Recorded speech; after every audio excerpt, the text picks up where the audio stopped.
ओम अखंडानंद संबोधो वंदनादि यस्य जायते गोविंदं तमहं वंदे चिदानंदतनुं गुरुं शंकरं शंकराचार्यं केशवं वादरायणं सूत्रभाष्यकृतौ वंदे भगवन्तौ पुनः पुनः ईश्वरो गुरुरात्मेति मूर्तिभेदविभागिने व्योमवद्व्याप्तदेहाय दक्षिणामूर्तये नमः। ओम शांति शांति शांति।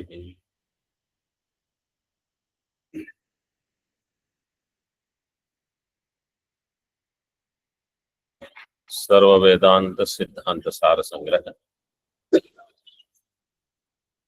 154 श्लोक हम देख रहे हैं। संन्यास का हेतु, संन्यास का प्रयोजन। अब यहाँ एक प्रश्न हो सकता है कि वेदों में तो कर्म का प्रतिपादन किया गया है, तो कर्म का मोक्ष के साथ क्या संबंध है? अगर कोई संबंध है तो कैसे है? तो हम कहते हैं परंपरागत संबंध। उसकी ये जो पूर्व पक्ष की पंक्ति है, देखिए तृतीय पंक्ति, ननु न श्रुतम त्वया तमेतं वेदानुवचनेन ब्राह्मणा विविदिशन्ति यज्ञेन दानेन तपसा अनाशकेन एतम एव विदित्वा मुनिर्भवति। ये बृहदारण्यक का वाक्य है। अब यहाँ इसकी हम थोड़ी मीमांसा करेंगे आज। वेदानुवचनेन, वेदानुवचन का अर्थ क्या है? वेद पारायण, स्वाध्याय जिसको कहा जाता है सामान्यतः। स्वाध्याय अध्येतव्य में जो स्वाध्याय शब्द का अर्थ है, वो अर्थ यहाँ वेदानुवचनेन से लेना। अनुवचन मतलब गुरु वचन पूर्वक अनुवचनम शिष्य करेगा, इसलिए वेद का अनुवचन। और यज्ञेन, ये भी तृतीया में है, ये सारे तृतीया में है। यज्ञेन, वेदानुवचनेन, यज्ञेन, दानेन, तपसा, ये सब तृतीया में है। तृतीया में होने से ये क्या हो जाएंगे? करण हो जाएंगे। साधन रूप से ये सब हैं।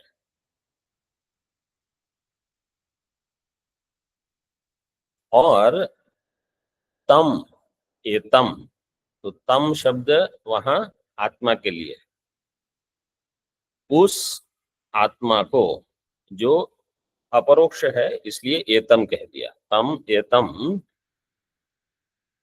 ब्राह्मणः विविदिशन्ति। ब्राह्मण शब्द से भिन्न मत है। कोई कहेगा ब्राह्मण से जाति, आपका वर्णाश्रम लेना है, तो कोई कहेंगे कि ब्राह्मण अंतःकरण जिसका है वो स्थूल शरीर में लेना नहीं लेना। भगवान भाष्यकार के मत में ब्राह्मणा का अर्थ कहीं कहीं भगवान, जैसे सन्यास के लिए अगर ब्राह्मण दिया है तो उन्होंने उसका अर्थ किया है जो ब्राह्मण जाति के। सुरेश्वराचार्य जी ने उसको त्रैवर्णिक में घटाया है। और अन्य जैसे यहाँ दिए हैं, तो जो ब्रह्म जानने के लिए इच्छु है उनको ब्राह्मण शब्द से लिया है कभी कभी। तो ब्राह्मणः विविदिशन्ति। अब विविदिशन्ति जो पद है, विविदिशन्ति पद में दो चीजें हैं कहीं भी। एक होगी प्रकृति और एक होगा प्रत्यय। प्रकृति प्रत्ययार्थ रूप शब्द बनेगा। विविदिशन्ति में प्रकृति क्या है? विद, ज्ञाने धातु है। धातु जो है वो रहेगी प्रकृति। उसमें प्रत्यय क्या लगा है? सन प्रत्यय। विद धातु में सन प्रत्यय लगने से विविदिशा शब्द बनेगा। अब इसमें दो मत हैं।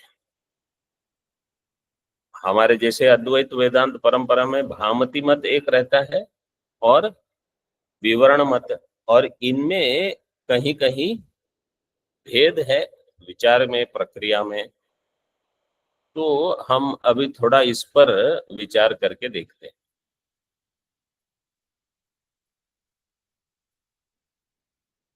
पहले तो इस विविदिशा का प्रयोजन क्या है।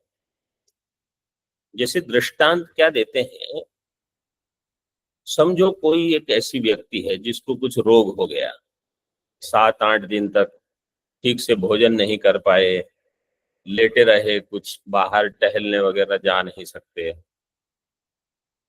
तो इसके कारण शरीर बिल्कुल दुबला हो जाता है, कार्श्यम। इसके बाद जब वो बढ़िया भोजन देखते हैं, बढ़िया भोजन देख के खाने की तो बहुत इच्छा है कि मैं सब खा लूंगा, लेकिन अपना स्वास्थ्य वो देखते हैं कि इस समय हमारी परिस्थिति क्या है कि कुछ धातु वैषम्य जिसको कहते हैं, वात पित्त कफ, उसका वैषम्य का अर्थ है कि उसमें कुछ, कहीं कुछ अधिक हो गया है, बहुत कुछ कम हो गया है। इसके कारण अजीर्ण बहुत रहेगा, पाचन शक्ति ठीक नहीं होगी। ऐसी व्यक्ति भोजन देखकर इच्छा तो है, लेकिन वहां आपकी प्रवृत्ति नहीं, क्योंकि कोई प्रतिबंध है। आप इसी प्रकार इच्छा, विविदिशा में जो सन प्रत्यय लगा है इच्छा का, वहां दो प्रकार की इच्छाएं मान सकते हैं। एक क्या इच्छा है कि आपको, जैसे भोजन का दृष्टांत दिया, कि आपको भोजन की इच्छा तो है क्योंकि आपका शरीर इतना दुर्बल है अभी, तो आपको खाना है भोजन, लेकिन वो प्रवृत्ति जनक इच्छा नहीं है अभी, क्योंकि वो आपको प्रवृत्त नहीं करा पा रही। क्यों प्रवृत्त नहीं करा पा रही है? मतलब प्रतिबंध है। धातु वैषम्य नाम का जो प्रतिबंध है, वो प्रतिबंध इतना प्रबल है, आपकी वहां प्रवृत्ति नहीं होगी। तो इच्छा अभी दो प्रकार की हो गई। एक, वहां इच्छा बुद्धि में तो है वो, लेकिन वो प्रवृत्ति कराने में समर्थ नहीं है। और दूसरी जो इच्छा होगी, जिनको समझो अब स्वास्थ्य ठीक हो गया है, वो भोजन देखेंगे, पराठे बनाए हैं, छोले वोले हैं, या पनीर की सब्जी है। महात्मा लोग, मतलब उनको लगता है कि आनंद, ब्रह्मानंद तो मिले ना मिले, यही आनंद ठीक से ग्रहण कर ले, इसमें कोई आपत्ति नहीं है, बहुत अच्छा है। तो ये दूसरी प्रकार की है इच्छा। क्यों? इसमें क्या होगा, इसमें प्रवृत्ति जनकता है, प्रवृत्ति कराने का सामर्थ्य है इस दूसरी इच्छा। ठीक है। अब विविदिशा को लीजिए। तो विविदिशा हमको कैसी चाहिए? प्रथम प्रकार की जो विविदिशा है, सामान्य जो लोग कुछ कुछ करते हैं अथवा चाहते तो हैं कि हम संसार से मुक्त हो जाए, ये कहाँ, ये दुख आ रहा है, वो दुख आ रहा है, लेकिन प्रतिबंध इतना प्रबल है कि ब्रह्म ज्ञान की प्रवृत्ति में वो समर्थ नहीं है उसमें जुड़ने के लिए। वो बात तो कर लेंगे कि हमको ये नहीं चाहिए, हमको वो नहीं चाहिए, हमको ब्रह्म ज्ञान चाहिए। वो वैसे ही है जैसे भोजन सामने है और आप कहो तो मुझे ये चाहिए वो चाहिए, लेकिन अपने और देखकर नहीं, ये नहीं खा सकते, वो नहीं कर सकते, ये हो जाता है।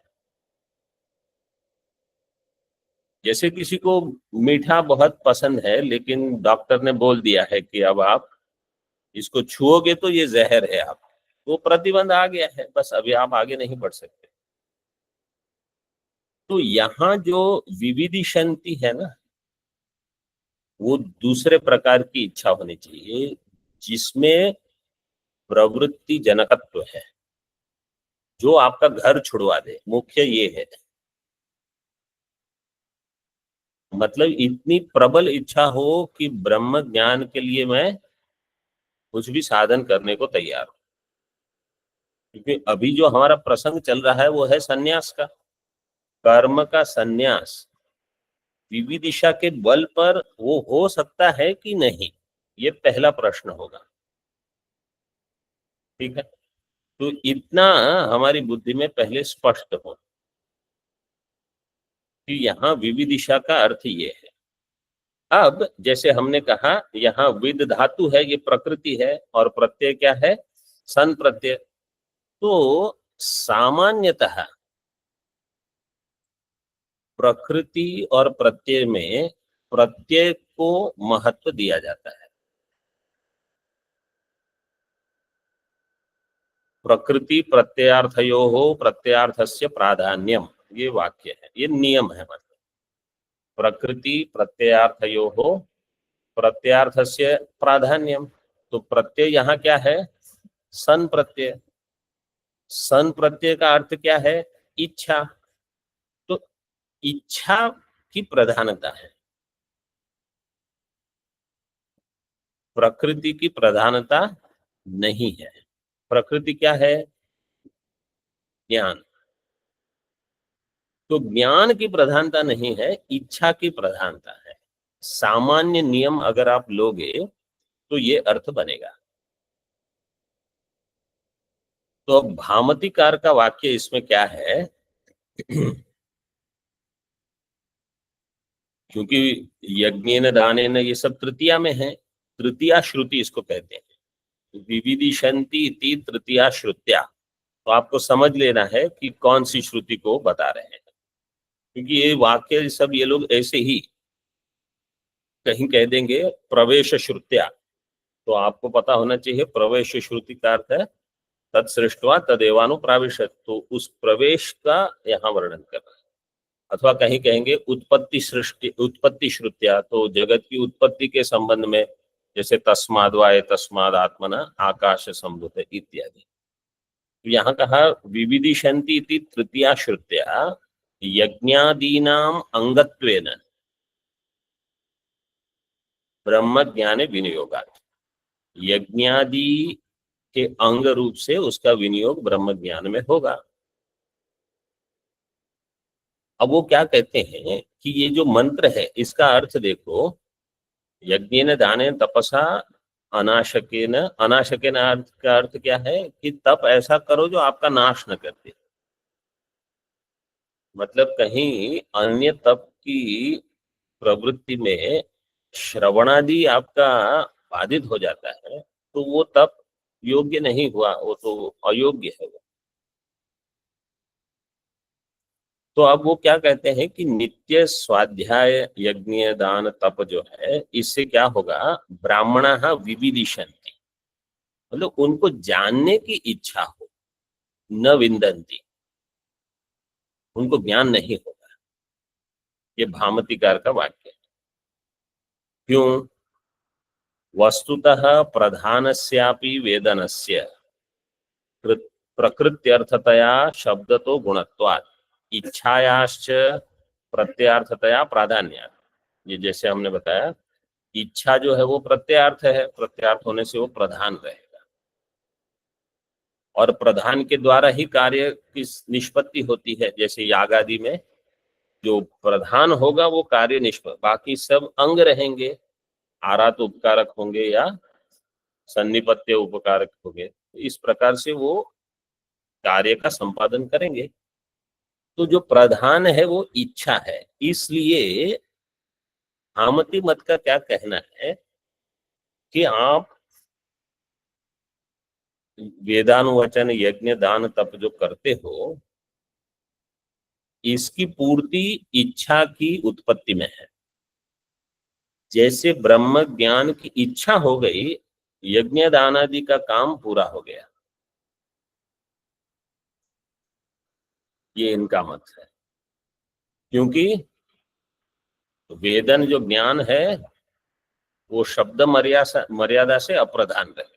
वास्तव में कोई कहेगा कि हमारी प्रवृत्ति तो ज्ञान के लिए है, लेकिन शब्द की जो रचना है, शब्द मर्यादा क्या कहेगी कि प्रकृति कर से प्रत्यय जो है वो बलवत रहेगा, इसलिए प्रधानता उसको दी जाए। ये उनका मत है। अब विवरण मत क्या कहते हैं? विवरण मत किसका है? प्रकाशात्मन। प्रकाशात्मन जो है, प्रकाशात्मन नियति, उन्होंने पंचपादिका पर टीका लिखी है। अब इसमें ये भी क्या ध्यान में रखना है कि जैसे भगवान भाष्यकार के समय और सुरेश्वराचार्य जी के समय ये मत दो में मत नहीं थे, ये तो बाद में आए हैं सब, तो इसलिए उनके ग्रंथों में इस प्रकार की मीमांसा नहीं मिलेगी। ये सब मीमांसा तो जो बाद के आचार्य जिन्होंने दोनों पढ़े हैं वो फिर ऐसे मीमांसा करेंगे। पूर्व आचार्यों में ऐसी मीमांसा नहीं होगी, जैसे जो अभी नैष्कर्म्य सिद्धि वगैरह पढ़ते हैं या पहले पढ़ चुके हैं, तो वहां कर्म और ज्ञान के संबंध में ये मीमांसा नहीं मिलेगी, क्योंकि उस समय ये विकल्प ही नहीं किया गया था, उन्होंने ऐसे मीमांसा नहीं बताई। विवरण मत क्या कहता है कि हाँ, शब्द का जो शास्त्र है वो तो यही कहता है कि प्रकृति से प्रत्यय प्रधान होगा और उसी से अर्थ लिया जाएगा, लेकिन वो सामान्य न्याय है, उत्सर्ग जिसको हम कहते हैं, यहां आपको अपवाद लगाना होगा। क्यों? पहले सामान्य इसको समझ लो, अभी वहां उसमें कुछ नहीं मिलेगा आपको, अभी हम वहां पहुंचे नहीं है। मीमांसा समझ लो इसकी। ऐसे अनेक विद्यार्थी हैं, छात्र होते हैं, साधक होते हैं, जिनको ब्रह्म ज्ञान की इच्छा तो हो गई, लेकिन ब्रह्म ज्ञान की इच्छा और ब्रह्म ज्ञान के बीच में बड़ी यात्रा है।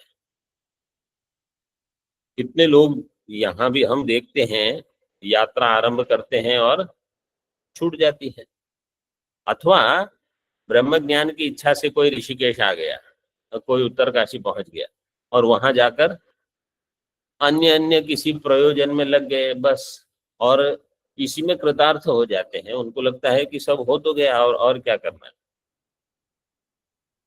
और ऐसी बहुत संस्थाएं भी हैं और बहुत लोग भी ऐसे हैं जो सर्वकर्म संन्यास पूर्वक श्रवण नहीं करते, तो समझो कुछ ब्रह्म ज्ञान की इच्छा हुई, कहीं जाके थोड़ा श्रवण किया, अब वो ब्रह्म ज्ञान में उसका पर्यवसान नहीं हुआ है, तो कुछ श्रवण हो गया, क्योंकि यज्ञ दान तप का कार्य क्या था? इच्छा की उत्पत्ति करना। इच्छा हो गई, थोड़े आगे गए, अब प्रतिबंध तो सबको आते हैं।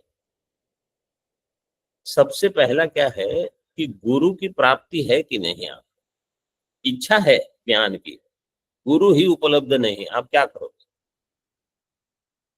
श्रवण कहाँ करोगे?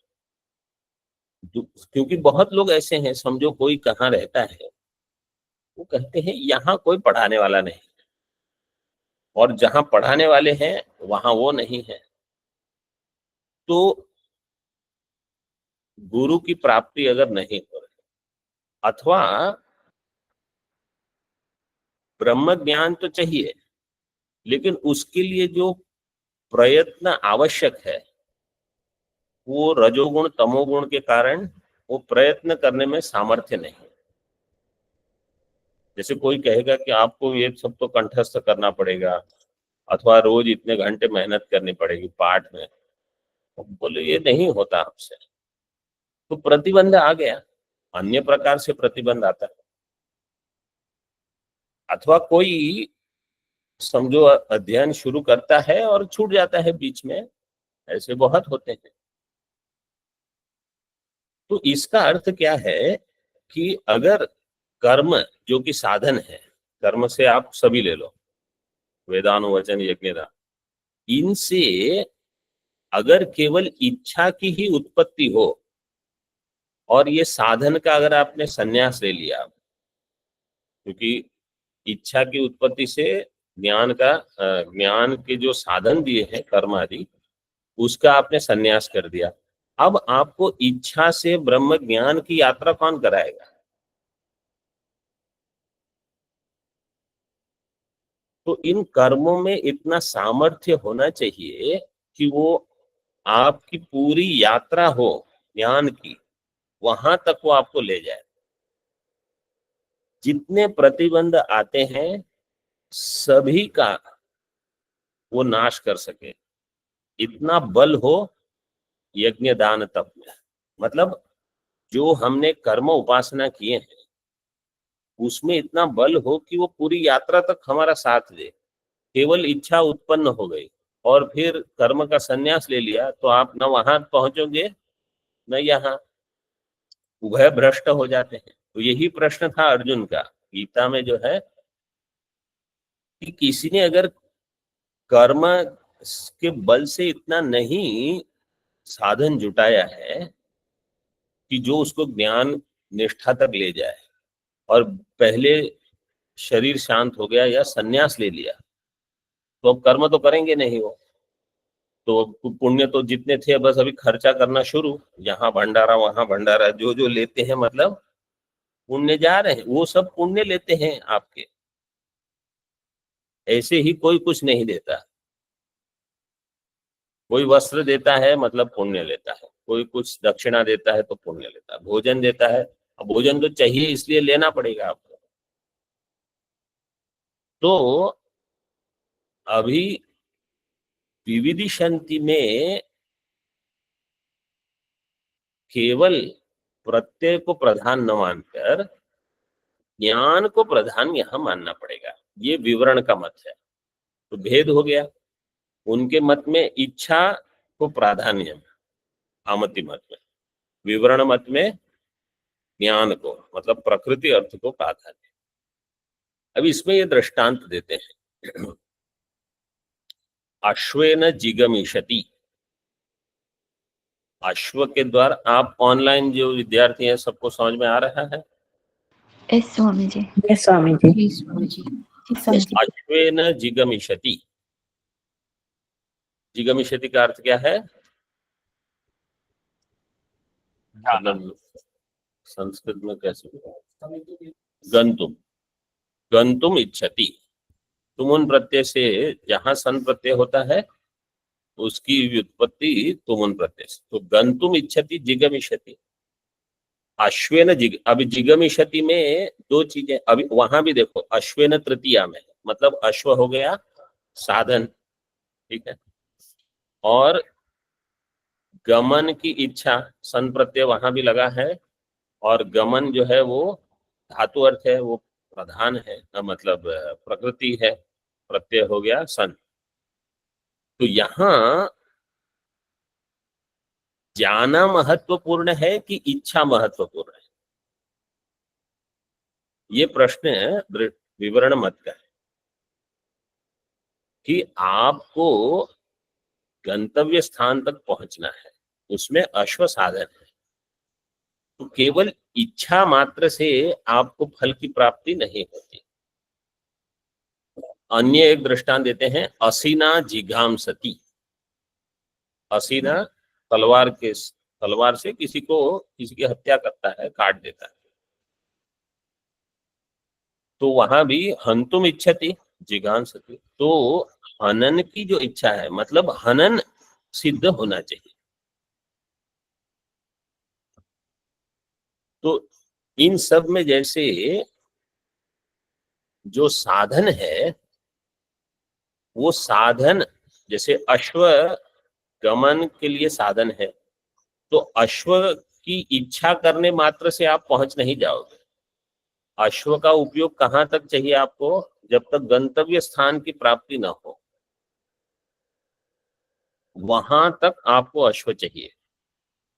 ऐसे वो क्या कहते हैं, यज्ञ दान तप का कार्य कब तक है? जब तक आपको मोक्ष की प्राप्ति न हो जाए। तो गुरु की उपलब्धि कराना ये भी आपके पुण्य के बल से होगा। तो किस साधक को कौन गुरु कितने समय तक मिलेगा वो कौन बताएगा? वो आपके यज्ञ दान तप जो है उससे प्राप्त होगा। और उस श्रवण की यात्रा में अगर प्रतिबंध आते हैं तो प्रतिबंध को काटेगा कौन? वही पुण्य का जो बल इकट्ठा हुआ है यज्ञ दान तपस, वो काटेगा। इसलिए मैं तो बहुत मतलब मानता हूं कि जो समझो जिसने नैष्ठिक लिया है तो कम से कम 8-10 साल तक उनको रुकना चाहिए संन्यास लेने तक। और उस काल में जितनी हो सके उतनी अन्य जप की साधना उपासना जो भी कर सकते हैं श्रवण के साथ साथ, लेकिन वो भी करते रहना चाहिए। इसलिए पूर्व काल में तो गायत्री संध्या वंदन आदि वो इसीलिए करते थे, क्योंकि फिर एक बार ये सब छूट जाएगा तो अधिक पुण्य का और कोई स्रोत नहीं रहेगा। और अगर उनका श्रवण ठीक ठीक चल रहा है तो आपत्ति नहीं। श्रवण भी छूट गया प्रतिबंध के कारण और कर्म उपासना छोड़ दी है तो कहीं के नहीं रहेंगे। तो ये करते रहना चाहिए। तो सन प्रत्यय जो है उसका जो विषय मतलब इच्छा जो है वो किस विषय की है? ज्ञान की है, गमन की है, हनन की है, जो भी हो, भोजन की है। तो इच्छा का जो विषय है वो प्रधान बनना चाहिए, ऐसा इनका कहना है विवरण मत का। और उसके साथ वो अन्य प्रमाण क्या देते हैं कि सोन्वेष्टव्य तद विजिज्ञासितव्य श्रोतव्यो मंतव्यो निदिध्यासितव्य, ये जितने जितने तव्य प्रत्यय लगे हैं वो कहते हैं कि आपको जानना चाहिए। केवल इच्छा मात्र से काम पूरा नहीं होगा। इच्छा तो बहुत लोग करते हैं। आप अगर 100 लोग इच्छा करते हैं कि मुझे संसार से छूटना है, भले वो ये इच्छा ना करे कि मुझे ब्रह्म ज्ञान चाहिए, लेकिन संसार से छूटना है ये तो अगर 100 लोग इच्छा करते हैं उसमें से 3 या 4 को ज्ञान होता होगा। मतलब इन्होंने कैसे कहा है, मन नहीं उसमें नहीं, वित्राणाम यदि जायते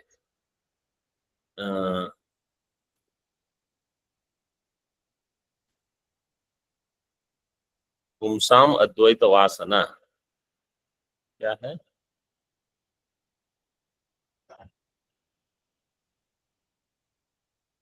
ईश्वरानुग्रहादेव पुंसाम अद्वैत वासना। फिर दूसरा तृतीय पाद है वित्राणाम यदि जायते, ईश्वर के अनुग्रह से ही अद्वैत की वासना होगी।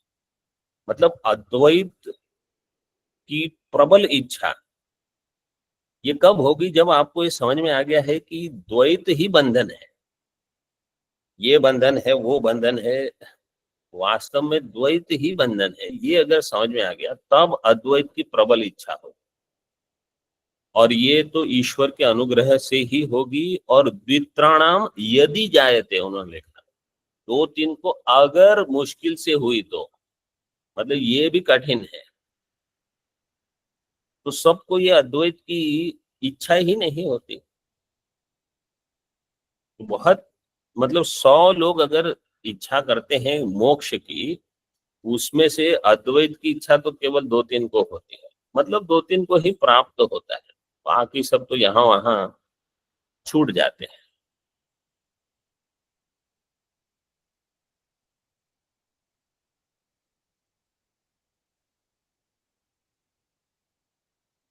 तो इस प्रकार कर्मादि का विनियोग, यज्ञादि का जो विनियोग है वो विद्या ज्ञान में होना चाहिए, उनका विनियोग इच्छा में नहीं।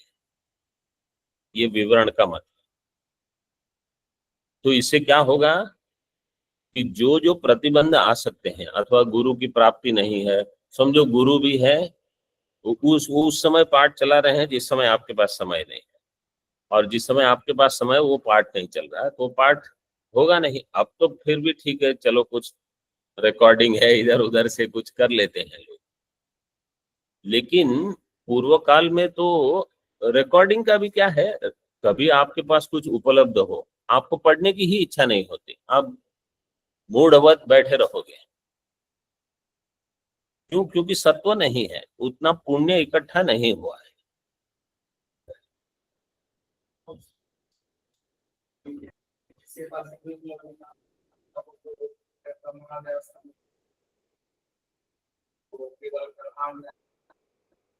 नहीं, लेकिन गुरु के बिना तू कहाँ है?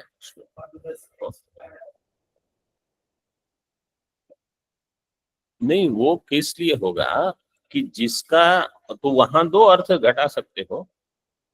अगर ऐसा है कि गुरु नहीं है और ब्रह्माभ्यास करें, मतलब अधिक श्रवण उपलब्ध नहीं है, आपने जो पूर्व श्रवण किया है उसके बल पर कीजिए।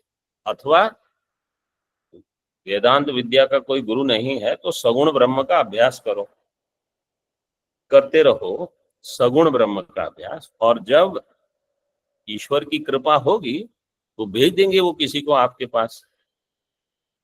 प्रसिद्ध है ये, ऐसा होता है। ऐसे भी घटा सकते हैं।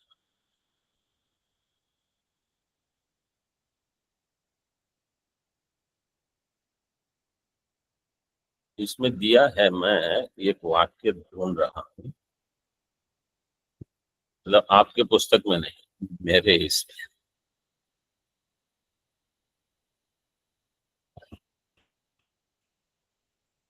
इसका विचार सिद्धांत लेश संग्रह में हुआ है।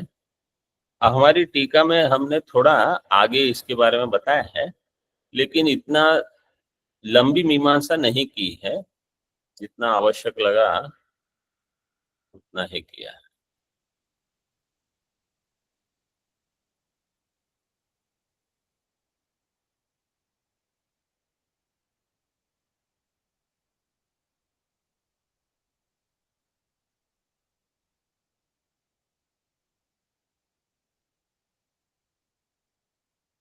तो इसको केवल इतना ध्यान में रखिए कि हमारी जो यात्रा है, वो यात्रा, जैसे किसी को कोई गुरु मिल गए, किसी को कोई गुरु, एक किस कैसे होता है, कोई अधिक पढ़ता है, कोई कम पढ़ता है, किसी को जल्दी समझ में आता है, किसी को नहीं।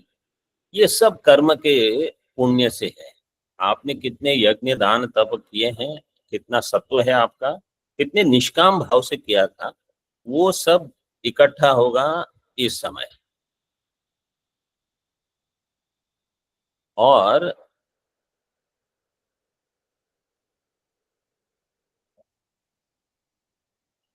अगर किसी निमित्त से प्रतिबंध आते हैं, आते ही रहते हैं, मतलब ऐसा कुछ है ही नहीं कि जिसमें प्रतिबंध ना हो, तो पुण्य का सामर्थ्य उस प्रतिबंध की निवृत्ति में समर्थ हो, मतलब उससे ये प्रतिबंध की निवृत्ति हो जाए, प्रतिबंध का निवारण कर सके। ये इसका मुख्य विचार है। यहाँ एक वाक्य ऐसा था जो कहता है कि गुरु की प्राप्ति वगैरह के लिए भी, हाँ, कर्मणाम विद्यार्थत्व पक्षे द्वार भूत विविदिशा सिद्धि अनंतरम उपरतावपि फल पर्यंतानि विशिष्ट गुरु लाभात् निर्विघ्न श्रवण मननादि साधनानि निवृत्ति प्रमुखानि संपाद्य विद्योत्पादकत्व नियमो अस्ति।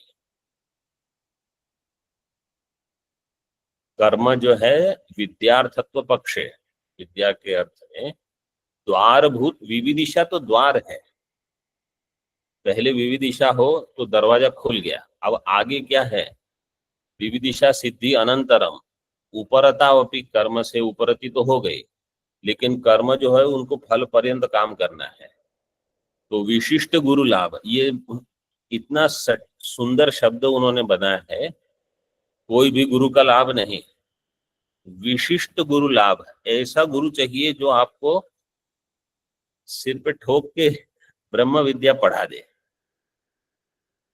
मतलब अन्य अन्य गुरु तो सबको उपलब्ध हो जाएंगे, लेकिन विशिष्ट गुरु लाभ है निर्विघ्न श्रवण मननादि साधना, और श्रवण मननादि साधन जो है वो निर्विघ्न पूरे हो, वहां तक कर्म का कार्य है, उसके पहले उसकी पूर्ति नहीं। अब देखो उत्तर इसका, बाढ़म कर्मणो विविदिशा निमित्तत्वम, कर्म जो है वो विविदिशा का निमित्त है, विविदिशा के लिए निमित्त बनेगा, मतलब कर्म से विविदिशा उत्पन्न होगी। परंतु विविदिशाया विषयो ब्रह्म तम इति शब्देन उक्तम, तम एतम में जो तम है वो विविदिशा का विषय है, मतलब सन प्रत्यय का विषय क्या है, ज्ञान, और ज्ञान का विषय क्या है, ब्रह्म। इति शब्दे तम इति शब्देन उक्तम यदा सर्वेषु कर्मसु कर्मफलेषु च वैराग्यम उपजायते यदा च विवेकादि संपन्नाधिकारिणा विचारः क्रियते तदा ब्रह्म जिज्ञासा जायते। ब्रह्म जिज्ञासा कब होगी, सर्वेषु कर्मसु कर्मफलेषु च वैराग्यम उपजायते, जब सर्व सारे कर्मों में कर्म फल के प्रति वैराग्य हो जाए। यदा च विवेकादि संपन्न अधिकारी, और विवेकादि संपन्न अधिकारी जब विचार का आरंभ करेंगे तो तब ब्रह्म जिज्ञासा होगी, मतलब ज्ञान की तब इच्छा होगी, इसलिए जिज्ञासा का अर्थ विचार करते हैं।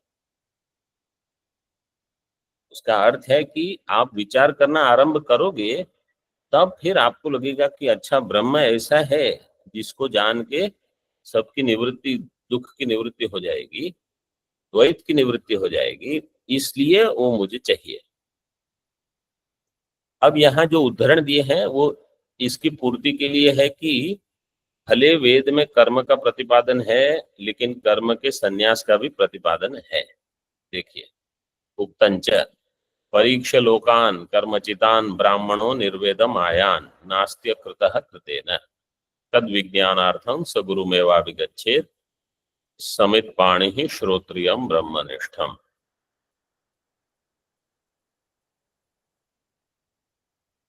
तो यहाँ क्या कहा,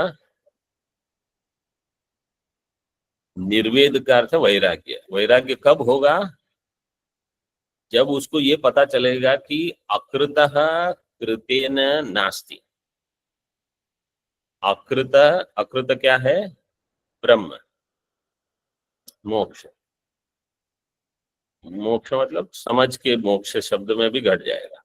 और कृतेन कर्मणा, कृतेन कर्मणा यज्ञ दानादिना अकृत ब्रह्म प्राप्ति नास्ति, इसलिए वो सब छोड़ देगा। यहां भी देखो, परीक्ष लोकान कर्मचितान ब्राह्मणों निर्वेद, ब्राह्मण शब्द का प्रयोग जैसे पूर्व मंत्र में है ऐसे यहाँ पर भी वही शब्द। फिर तद विज्ञानार्थम स गुरुम एवाभिगच्छेत्, गुरुम एव अभिगच्छेत्। तो वो जो आप कह रहे हो कि गुरु नहीं है तो आप अपने आप कुछ करो, यहाँ तो भाष्यकार ने एव का जो भाष्य है वहां लिखा है शास्त्रज्ञोपि स्वातंत्र्येण ब्रह्म ज्ञानान्वेषणम न कुर्यात्। आप भले न्याय पढ़े हो, व्याकरण पढ़े हो, ब्रह्म ज्ञान का अन्वेषण आप खुद नहीं करोगे, गुरु से ही पढ़ोगे। क्योंकि कोई कहेगा हमको पता है पंक्ति कैसे लगानी, हम इसका अर्थ समझ लेंगे, उसका अर्थ समझ लेंगे, कहीं अनुमान दिया है कुछ तर्क, वो भी लगा देंगे। गुरु के पास जाएंगे तो क्या रोज रोज सुनना पड़ेगा, गुरु में वह अभिगच्छेत्। और वो भी कैसे, समित पाणी होकर जाना ऐसे। अब वो गुरु श्रोत्रिय ब्रह्मनिष्ठ हमको मिल रहे हैं कि नहीं, बोले वो आपका प्रारब्ध है, आपके पुण्य जैसे वैसे वो पुण्य बढ़ाओ, आपको बढ़िया गुरु मिल जाएंगे। गुरु का दोष नहीं, कहने का प्रयोजन क्या है, हमारे अधिकार में कमी है। अगर कोई वास्तव में गुरु में दोष दिखा के आपको क्या मिलेगा, ये ऐसे हैं वो वैसे हैं, मुझे तो बढ़िया बढ़िया वाले गुरु चाहिए। आपके लिए ब्रह्मा जी भी ऊपर से आ जाए तो भी आपको, जिनको गुरु में कमी दिखती है ना उनको ब्रह्मा जी नहीं पढ़ा पाएंगे। विरोचन को क्या हुआ, बढ़िया से बढ़िया गुरु उपलब्ध हो आप वहां जाके यही देखते रहोगे, ये ऐसे हैं, ये वैसे हैं, और कब यहाँ से जाऊं, कब यहाँ से जाऊं, मतलब इनसे मैं पक गया, इसलिए वो उनको क्या ज्ञान होगा। किम प्रजा करिष्यामो येषाम नो अयम आत्मा अयम लोकः इति। अब ये बृहदारण्यक में ऐसे बताया है कि पुत्रेण अयम लोको जय्यः, कर्मणा पितृलोकः, विद्यया देवलोकः, ये 3 लोक की प्राप्ति है। तो इस लोक की प्राप्ति भी अगर करनी है पुनः अगले जन्म में, तो आपको पुत्र चाहिए जो वेद विद्या जानता है, वेदाध्ययन करता है, वो यज्ञ कार्य आप करते हो उसके साथ ही वो करना शुरू कर देगा। फिर धीरे धीरे सारे कर्म का वो प्रतिनिधि बन जाएगा, फिर आप उसको छोड़ के वहां से निवृत्त हो सकते हो। तो पुत्रेण अयम लोक, तो प्रजा है वो। तो यहाँ कोई किसी को पूछा कि आप विवाह नहीं करोगे, आप कर्म नहीं करोगे, बोले कर्म करके क्या होगा। तो एक कर्म करने के लिए पहले पत्नी चाहिए, पत्नी होगी तो पुत्र होगा, पुत्र होगा तो वेद विद्या सीखेगा, वेद विद्या सीखेगा तो आपको इस लोक की पुनः प्राप्ति होगी। बोले किम प्रजा करिष्यामः, हमको प्रजा लेकर क्या करना है, क्यों, हमको तो आत्मलोक चाहिए, हमको अयम लोक नहीं चाहिए। मतलब येषान नो नः अस्माकम अयम आत्मा अयम लोक है, जो आत्मा लोक है वही हमको चाहिए, हमको ये भूलोक नहीं चाहिए। मतलब हमको आत्मा चाहिए, तो हम प्रजा लेकर क्या करेंगे, हमको प्रजा नहीं चाहिए। और उन्होंने सुना होगा न कर्मणा न प्रजया धनेन त्यागे नहीं के अमृतत्व। ये बृहदारण्य का है। प्रथम जो उद्धरण है वो मुंडक का था। अब अगला जो है न्यास इति ब्रह्मा, ब्रह्मा ही परः, परो हि ब्रह्मा, तानि वा एतान्यवराणि तपांसि, न्यास एवात्यरेचयत् य एवं वेद। ये महानारायण उपनिषद का है। इसमें दे दिया है न्यास, मतलब सन्यास ही सबसे बड़ा तप है। तानि वा एतानि अवराणि तपांसि, जो अन्य अन्य तप है वो तो अवर है, मतलब कम है। सन्यास सबसे बड़ा तप है, इसलिए न्यास एवं अत्यरेचयत, न्यास सबको पार कर देगा। यह एवं वेद। और न कर्मणा न प्रजया धनेन, ये भी महानारायण में भी है, कैवल्य उपनिषद में भी है। कर्म से, प्रजा से और धन से, जिसको साधन बताए गए हैं। यज्ञ आदि के लिए साधन क्या है, कर्म, प्रजा, धन। धन के बिना कोई यज्ञ आदि नहीं होते। प्रजा मतलब एक तो पुत्र आदि चाहिए, और दूसरे ऋत्विक चाहिए, ये चाहिए, वो बहुत सारे लोग चाहिए जो काम करेंगे। आप कहोगे हम एकमेव अद्वितीय हैं, तो आप यज्ञ आदि कैसे करोगे, तो प्रजा चाहिए उसके लिए। तो हम जो मोक्ष है उसके लिए ये सब नहीं चाहिए, न कर्म न प्रजा न धन। कैसे मोक्ष होगा, त्यागे न एके अमृतत्वम आनशु, त्याग से होगा। किसका त्याग करना है वहां, अहंकार का, अहं के त्याग से। तथा च श्रुति ही तद यथेह कर्मजितो लोकः क्षीयते एवमेवामुत्र पुण्यजितो लोकः क्षीयते। ये पहले हमने देख लिया है। जैसे इस लोक में कर्म से प्राप्त जो जो सिद्धियां हैं सब अनित्य होगी, इसी प्रकार पुण्य से प्राप्त जो अमूत्र लोक में सिद्धियां होंगी वो सारी भी अनित्य। यह क्षीयते अमूत्र अपि क्षीयते, तो दोनों में अनित्यत्व है। ये क्यों दिया है उदाहरण, देखो श्लोक में क्या दिया है, अनेन कर्मणा किम नित्य फलेप्सो हो। तो हमको चाहिए नित्य फल, और कर्म क्या देगा, अनित्य फल। तो अनित्य फल देगा, उसमें प्रमाण क्या है, अथवा स्वर्ग अनित्य है उसमें प्रमाण क्या है, तो ये श्रुति प्रमाण। और स्मृति तो है, तेतम भुक्त्वा स्वर्गलोकम विशाला। अभी भगवान की कुछ उदाहरण है। भगवतापि उक्तम ही आरुरुक्षोर मुनेर्योगम कर्म कारण मुच्यते योगारूढ़स्य तस्यैव श्रमः कारण मुच्यते। ये श्लोक क्या कहता है कि जब आप आरुरुक्षु हो तो आपके लिए कर्म साधन है, लेकिन अब जब आप योगारूढ़ हो गए तो कर्म संन्यास आपके लिए साधन हो गया। क्षमा का अर्थ है उपरमा, कर्म संन्यास। तो एक समय कर्म की प्रधानता है, कर्म आवश्यक है, और एक समय उसी कर्म को छोड़ना होगा आपको। तस्य यही मुख्य क्या है, अध्यारोप अपवाद। यही कोई अध्यारोप किया, अब उसको हटाओ, फिर दूसरा अध्यारोप किया, उसको हटाओ, फिर तीसरा अध्यारोप। तो अध्यारोप अपवाद करते करते, जैसे हम सीढ़ी में ऊपर कैसे चढ़ते हैं, एक पद यहाँ है, दूसरा ऊपर, अब ये जो अध्यारोप था उसको छोड़ के ऊपर चढ़ेंगे, फिर इसको छोड़ के ऊपर चढ़ेंगे। अब कहीं कोई कहेगा कि इसकी आवश्यकता क्या है, तो आप ऊपर कैसे जाओगे? तो अध्यारोप के बिना तो प्रवृत्ति ऊपर नहीं होगी, लेकिन इसका अर्थ ये नहीं कि बस अभी तो यहीं में खड़ा रहूंगा, तो भी ऊपर नहीं जाओगे। तो दोनों हमको समझने हैं। योगारूढ़स्य तस्यैव पुरुष, देखो तस्यैव क्या अर्थ क्या है कि जिसके लिए पहले कर्म कारण था, साधन था, उसी के लिए अब क्षम कारण हो गया। कारण का अर्थ है साधन। ये क्यों हुआ? क्योंकि हमने अपनी परिस्थिति बदल दी। पहले हम आरुरुक्षु थे, अब हमारी पहचान क्या हो गई? योगारूढ़। अब हम शांत हैं, तो बोले अब इनको यहाँ वहां नहीं लगाओ, इनको अब थोड़ा पढ़ाओ। आगे जो है वो जाबाल उपनिषद का उद्धरण है, कल देखेंगे। ओम पूर्णमदः पूर्णमिदं पूर्णात् पूर्णमुदच्यते पूर्णस्य पूर्णमादाय पूर्णमेवावशिष्यते। ओम शांति शांति शांति। शंकरं शंकराचार्यं केशवं बादरायणं सूत्रभाष्यकृतौ वन्दे भगवन्तौ पुनः पुनः।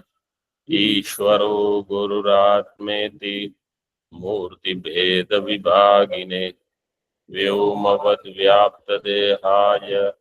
दक्षिणामूर्तये नमः। ओम शांति शांति शांति।